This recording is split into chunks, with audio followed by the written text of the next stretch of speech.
자,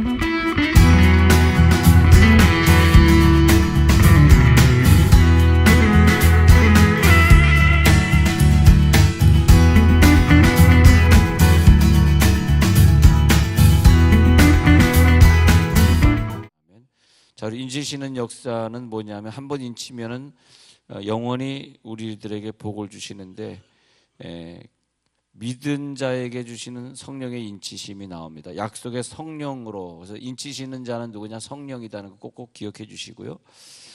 진리의 말씀 복음을 듣고 그리고 인침 받은 자들은 늘 말씀을 사모하고 또 차를 타고 다니면서도 기독교 방송을 듣고 뭐 그러는 분들 있잖아요. 그런 분들은 내 의지로 되는 것이 아니라 하나님이 인쳐 주셨기 때문에 그런 것입니다. 14절에 이는 우리 기업의 보증이 되사. 그래서 하나님이 한번 성령으로 인쳐 주시면 우리들에게 보증을 해 주셔요. 그러니까 자기가 이제 내가 이 사람을 위해 보증 씁니다라고 우리가 보증서에 사인하는 것이 인쳐 주는 겁니다. 그래서 보증해 주시고 그래서 그 얻으신 것을 속량하시고 그의 영광을 찬송하고 그래서 그 인치심을 받은 사람은 늘 하나님의 영광을 찬송하게 되는 그런 역사입니다. 그래서 인치시는 역사가 에베소에서 2번 나오는데 4장에 한번 가서 볼게요. 자, 지난 주간에 1장과 4장 봤는데 에베소 4장에 가셔서 29절에 보면 무릇 더러운 말은 너희 입 밖에도 내지 말고 오직 덕을 세우는데 소용이 되는 대로 선한 말을 하여 듣는 자들에게 은혜를 끼치게 하라. 하나님의 성령을 근심하게 하지 말라. 그 안에서 너희가 구원의 날까지 인치심을 받았느니라. 그래서 그 에베소 4장 30절에 나오는 구원의 날까지 인치심, 이거 뭐냐면 구원의 날까지 하나님이 우리를 인친 자들은 특별 보호에 들어갑니다. 특별 보호. 그리고 하나님이 우리를 통해서 자기의 사역을 하는 것을 완성하시고 우리들에게 은혜를 약속하시고 우리를 보존하시고 우리들을 책임지시고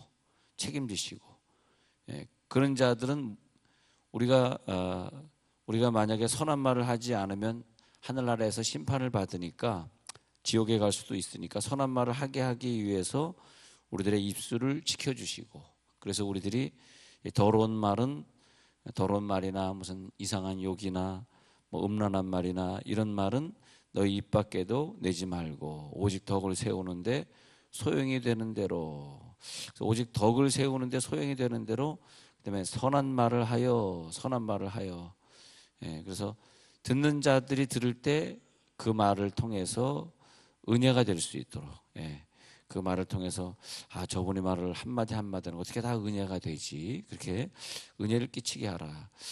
왜냐하면 성령을 근심하게 하지 말라. 왜? 성령이 인침을 받은 사람은 성령을 근심하게 하지 않게 되는 거죠. 그래서 우리가 혹시라도 과거에 잘 몰라서 성령의 은사를 부정하는 말을 했거나 그런 것들이 있으면 많이 회개하시고 천국 가셔야 될 것입니다. 성령을 근심하게 하는 말을 하면 안 되고요.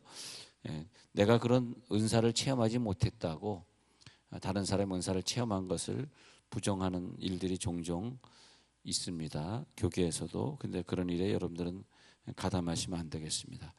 너희는 모든 악독과 노함과 분냄과 떠드는 것과 비방하는 것을 모든 악의와 함께 버리고 그랬습니다. 그러니까 악독, 노하는 것, 분내는 것, 떠드는 것, 비방하는 것 모든 악한 뜻과 함께 버리고 그러면 인치심 받은 자의 모습이 나와요. 32절에서 서로 친절하게 하며 서로 불쌍히 여기고 어떤 사람들이 실수하고 다니는 것을 보면은 인치심을 안 받았을 때는 실수하는 사람을 이해하지 못하고 미워하고 그래요. 그런 인치심을 받는다면은 그렇게 그 사람이 불쌍하게 느껴져. 실수를 자꾸 하는 사람이 불쌍하다. 얼마나 어릴 때 상처가 많으면 저렇게 말을 할까.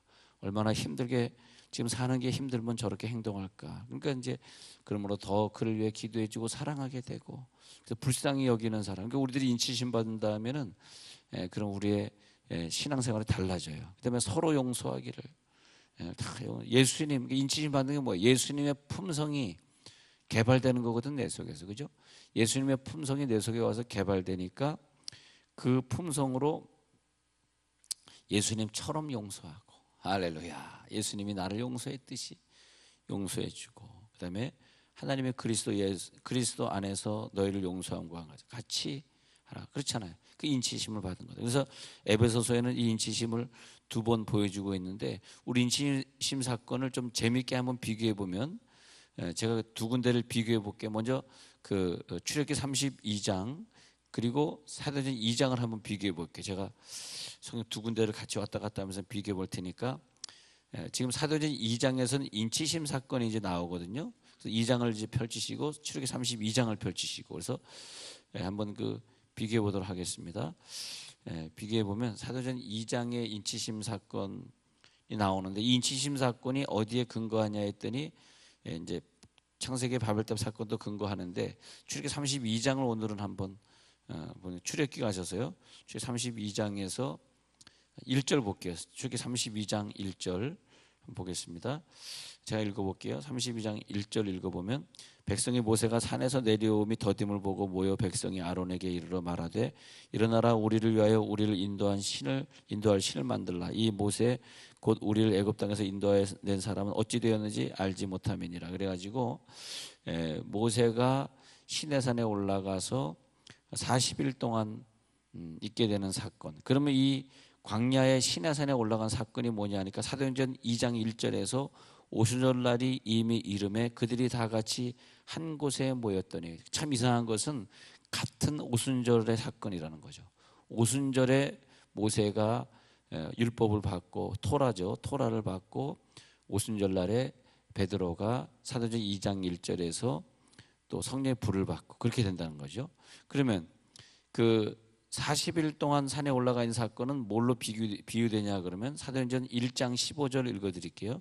사도행전 1장 15절, 모인 무리의 수가 약 120명이나 되더라. 그때 베드로가 그 형제들 가운데 일어서서, 근데 그러면서 여기서 모인 시간이 너희가 더 기다리라 해가지고 열흘 동안을 더 기다렸다고 오늘 성경에 120명이 열흘 동안 마음을 같이하여 오로지 기도에 힘쓰니라, 이렇게 나오겠습니다. 오로지 기도에 힘쓰니라. 그리고 여기에서 보면 사도행전 2장 1절에 다 같이 한 곳에 모였더니 그러잖아요.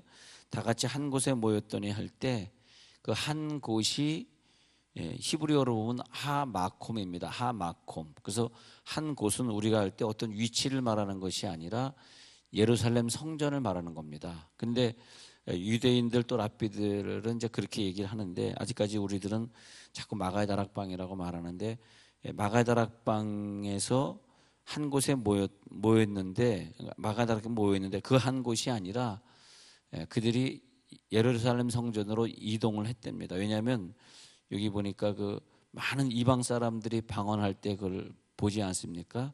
많은 이방 사람들이 마가다락방에서 본 게 아니고 예루살렘에 모여 있다가 예루살렘에서 보게 된 거예요. 마가다락방에 지금도 가보면 120명이 아니라 한 3, 40명도 들어갈 수 없는 아주 정말 조그만 방입니다.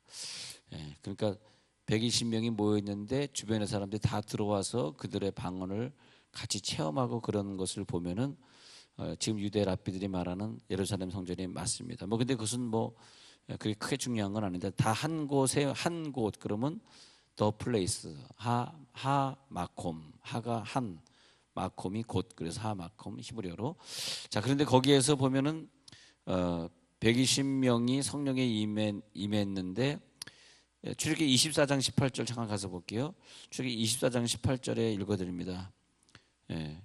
출애굽기 24장 18절에 가서 읽으면, 모세는 구름 속으로 들어가서 산 위에 올랐으며 모세가 40일 40야를 산에 있으니라. 모세가 40일 40야를 산에 있었는데, 예수님은 이 땅에 40일 동안 사역하시고, 그리고 승천하신 다음에 10일 만에 내려오시는 좀 유사한 사건이 벌어지고 있습니다. 출애굽기 31장 18절, 출애굽기 31장 18절, 여호와께서 시내산 위에서 모세에게 이르시기를 마치신 때에 진급한 둘을 모세에게 주시니 이는 돌판이요 하나님이 친히 쓰신 것이니라. 그래서 출애굽기 31장 18절에서는 모세가 십계명을 받는 사건, 사도행전 2장에 가셔서 손가락이 빨리빨리 움직여야 됩니다. 사도행전 2장 3절에 가서 보면은 마치 불의 혀처럼 갈라지는 것들이 그들에게 모여 각 사람이 하나씩 임하여 있더니, 근데 모세가 십계명 받을 때도 불이 임했는데, 예. 그런데 여기 보면은 사도행전 2장 3절에서 불의 혀처럼 갈라지는 것들이 그들에게 보여. 그래서 성령의 인치심 사건이 보여주는데, 희한하게 모세가 십계명 받던 사건을 갖다가 연상하도록 너무나 똑같이 성령의 인치심 사건이 일어났습니다. 그래서 불의 혀처럼 갈라지는 것들이 그들에게 보여. 근데 보시면 2절에 보면 소리가 있어 그랬잖아요. 사도행 2장 2절 보세요. 급하고 강한 바람 같은 소리 있죠.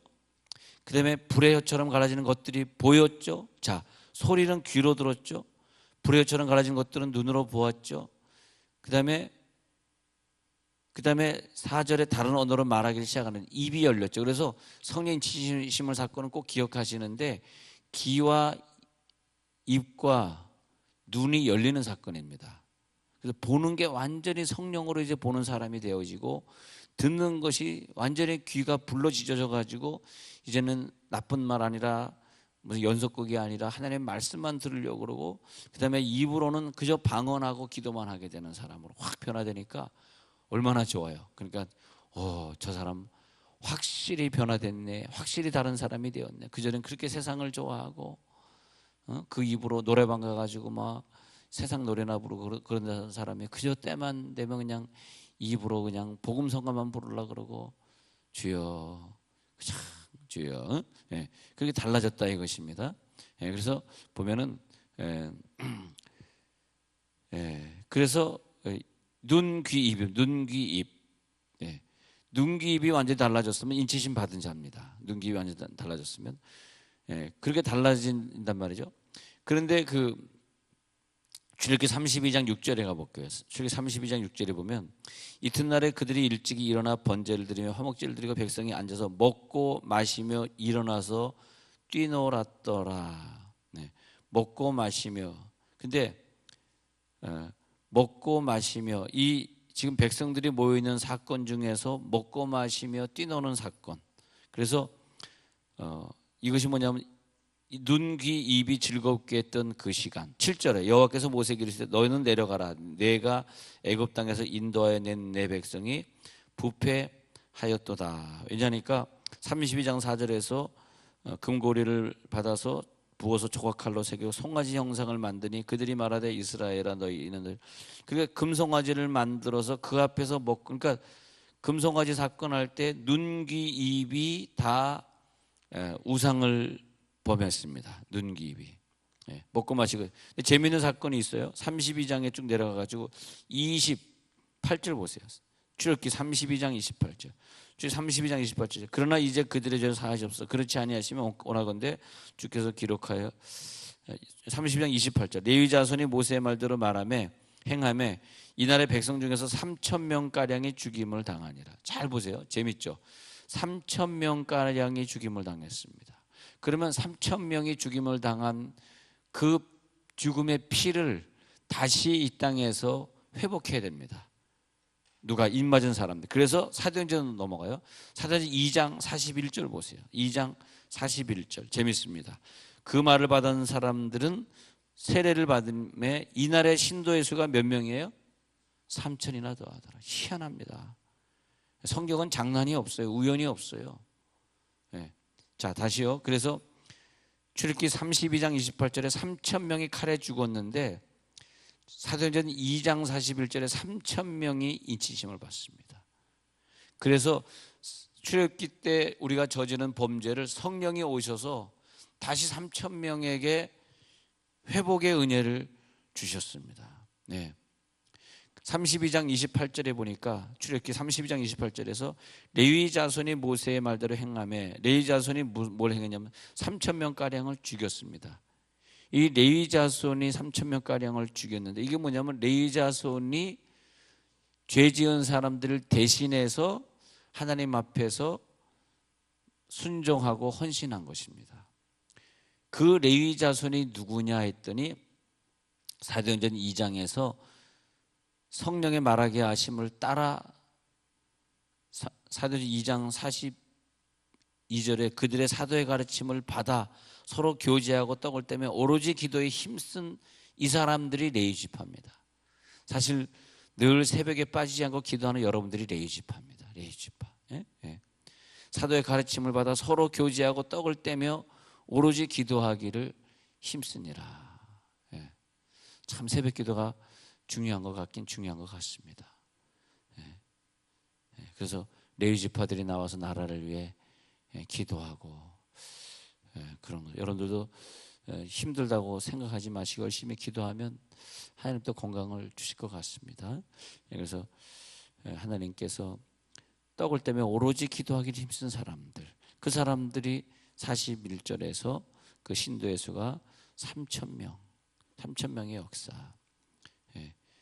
그러면 이제 다시 그 사도행전 2장에 가셔서 2장 1절 한번 다시 정리 한번 해볼게요. 자, 인치심을 역사 쭉 한번 정리합니다. 인치심을 역사할 때 보면은 어떤 때와 장소 한 곳 하마콤에 모여야 됩니다. 하마콤. 그러니까 인치심을 역사할 때 혼자 있을 때 막 성령의 인치심을 역사하는 경우도 물론 있는데 계시록에 보면 땅 끝에서 하나님이 인친 사람들을 모으셨다고 계시록에 지난 주간에 배웠잖아요. 그러니까 한 곳으로 인치심을 받은 사람들을 모으십니다. 그래서 모으시는 사건이 있을 때, 그래서 우리들이 은사 집회를 하고 은사를 체험하려고 하면 지난날에 과거에 다른 교회 다닐 때는 어떻게 배우셨는지 모르지만은 우리가 그걸 해야 됩니다. 자꾸 모여야 돼요. 그러면 집회할 때 역사가 나타나요. 집회가 굉장히 중요해요. 왜? 집회할 때 두세 사람 이상이 내 이름으로 모이면 성령이 거기에 역사하거든.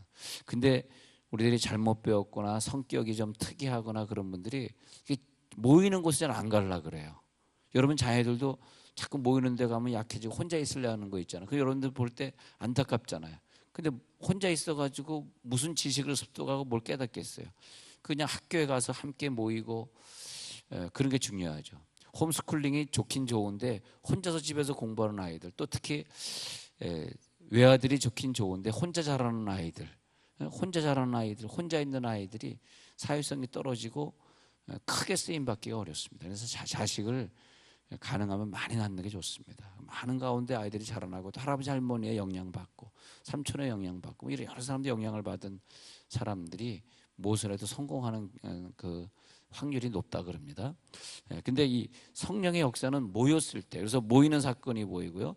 그다음에 한 장소에 모여서 그래서 공동체를 이루고, 그다음에 2장 2절 바람 같은 소리가 있어. 그래서 소리를 듣게 돼. 우리가 은사를 받을 때 소리로 듣는 경우가 있습니다. 바람 같은 소리가 있어. 2장 2절에, 그리고 2장 3절에 불의 혀 같은 것이 보여. 그래서 보는 사건, 눈이 열려지면서 시각이 은사적으로 본다. 어떤 사람은 귀신 들리는 걸 본다.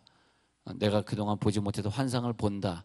이 말은 뭐냐 하면은 은사적으로 내 눈이 달라졌다라고 하는 것은 내가 만나는 환경과 내가 만나는 사람들을 판단하고 해석하는 기능이 업그레이드 됐다. 사랑으로 해석하고 사랑으로 판단하고. 그러니까 이렇게 예수를 믿고 목회를 해보면 은사를 제대로 체험한 사람들이 헌신하는 도가 다르고 희생하는 게 다르고 성도를 위해 열심히 봉사하는 게 다르고 다 다른 걸 볼 수 있어요. 그래서 교회가 빨리 부흥하려고 그러면 그냥 그 집회를 많이 해야 돼. 집회. 그래서 뭐 은사 집회, 부흥회 이런 걸 많이 해서 그때 막 안수해가지고 사람들이 변하죠. 이번 주간에 수요일 저녁에도 대전에 유남한 목사님 오셔서 집회해 주시고, 또 금요일 저녁에는 뉴욕에 이 김희봉 목사님 오셔서 또 안수기도 해주시고 그러잖아요. 근데 그럴 때 우리가 자꾸 어떤 사람은 한 번에 달라질 수도 있고 어떤 사람은 조금씩 달라지면서 체험하는 걸 볼 수 있습니다. 불의 같은 것이 뭐예요? 2장 4절에 그들이 다 성령의 충만함을 받고, 그러니까 성령의 충만함을 받는 역사. 그래서 사도행전에도 보면 나중에 고넬료 집안의 10장의 사건이라든 19장의 사마리아 사건들을 보면은 다 성령을 받을 때 충만함을 받게 돼요. 그 다음에 성령이 말하게 하심을 따라 다른 방언으로 말하기 시작하니라. 우리 이번 주간에도 이런 은사 집회가 있을 때 나오셔가지고 꼭 은사를 체험하시기 바랍니다. 은사를. 성령 충만을 받고 은사를 체험하고 다른 방언으로 말하는 것을 체험하면 되고, 그다음에 성령이 말하게 하심을 따라, 이거 결론적으로 이걸 더 말씀드리면 성령의 말하게 하심을 따라, 그것이 뭐냐면 이제부터는 내가 말하는 것이 아니고 내가 방언하는 것이 아니고 성령의 방언은 뭐냐면 성령이 나에게 방언할 수 있는 그런 의지를 주시는 거죠. 성령이 하게 하시는 거죠. 그 다음부터는 내가 말을 할 때 내 생각대로 말했던 것을 회개하고 이제는 성령이 말하게 하시는 것. 누구 말을 들어 저분이 말하는 건 저건 저분의 소리가 아니야, 성령의 소리야. 그럴 때 알겠습니다, 집사님 성령의 말씀인 줄 알고 내가 집사님 말에 순종하는 것이 아니라 성령의 말에 순종하는 것은 알고 그대로 내가 집사님 말에 순종하겠습니다. 네.